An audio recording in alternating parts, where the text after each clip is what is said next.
Allez, aujourd'hui, on va regarder l'intérieur de la Olica. Donc les Olica, il y a deux modèles, donc soit avec 4 touches, soit avec 8 touches qui sont ici mais qui n'est pas activé parce que dans le software on peut changer en fonction du modèle. C'est la Top Office version 1, version 2, enfin voilà, on peut changer pour choisir 4 touches ou 6 touches. Enfin voilà, c'est pas trop le sujet. Qu'est-ce qu'on a donc à l'intérieur? Donc ça c'est le réservoir d'eau qui est ici, le joint qui a une durée de vie qu'il faudra changer vers entre 6 et 8 ans. Ici ça sera le broyeur. Et on va essayer de voir à l'intérieur ce qui se passe. Donc on a l'eau du réservoir d'eau qui arrive ici, qui rentre dans un filtre olive, qui rentre dans la pompe à eau. Il est où? D'abord qui va dans le... Non, je dis des bêtises. Pardon, qui rentre dans le... Oui, c'est ça, dans la pompe à eau. Dans le compteur volumétrique, pompe à eau.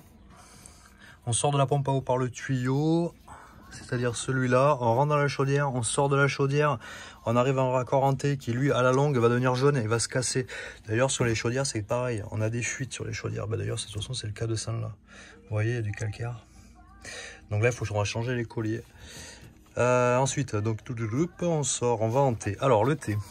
Une partie va à l'électrovanne de la buse d'eau vapeur et l'autre partie va à une vanne 3 voies qui va servir de décompression avec le tuyau qu'on voit en bas là, ici.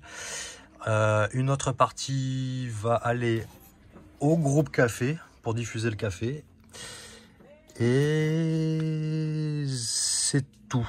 Voilà, donc ça c'est pareil, ça cette vanne, elle est alimentée par une bobine électroaimant qui va pousser un noyau à l'intérieur. Et là aussi on peut avoir des pannes.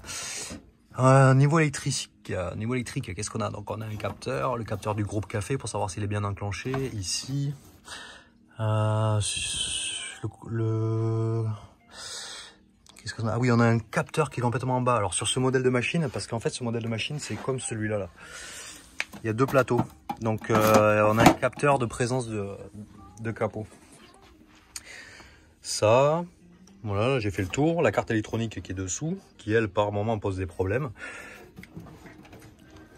Ça dépend des séries. Ça dépend si vous avez de la chance ou pas de chance. Ensuite le broyeur. Donc là le broyeur je l'ai dévissé, je l'ai démonté parce que je vais m'apprêter à le nettoyer. On a des meules du broyeur, donc les meules quand même qui sont assez solides. Par contre la mouture elle est trop épaisse, il va falloir le régler quoi. Et ça c'est à nettoyer assez fréquemment. Donc l'avantage de cette machine c'est qu'ils ont prévu en fait en enlevant le capot de grain. Il est où mon capot? Le capot de grain qui se trouve ici. Vous démontez le capot à grain et vous avez accès sans démonter la machine au broyeur qui est dessous. Comme ça permet de rien démonter et juste de démonter un minimum de choses pour pouvoir accéder au broyeur et le nettoyer. Ensuite, en nettoyage aussi, il faudra nettoyer aussi cette partie-là. C'est un tamis, c'est une sorte de régulation. Ça broie la mouture, ça va avancer. Et une fois que ça a la bonne dose, parce que ça pousse un capteur qui est derrière là, la dose, ça s'accumule de café. Et ça, c'est l'électrovanne qui va ouvrir le clapet pour faire tomber dans le groupe café ici. Voilà, ça c'est le capteur de présence de couvercle qui se trouve ici. Ensuite, qu'est-ce qu'on a d'autre? Ça c'est le contacteur de porte. Le groupe café avec sa vanne derrière. Classique à la Seiko. Voilà, on a fait le tour. Et ça, pourquoi ils ont mis ça? Parce qu'en fait, il y a plusieurs types de groupes chez Seiko.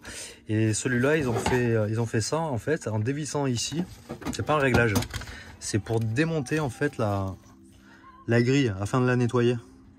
Comme ça, vous n'avez pas besoin de rentrer un tournevis dedans pour aller vous embêter à le démonter. Hop, vous dévissez ici, vous faites tourner la grille, et hop, elle sort et on peut la nettoyer. Voilà.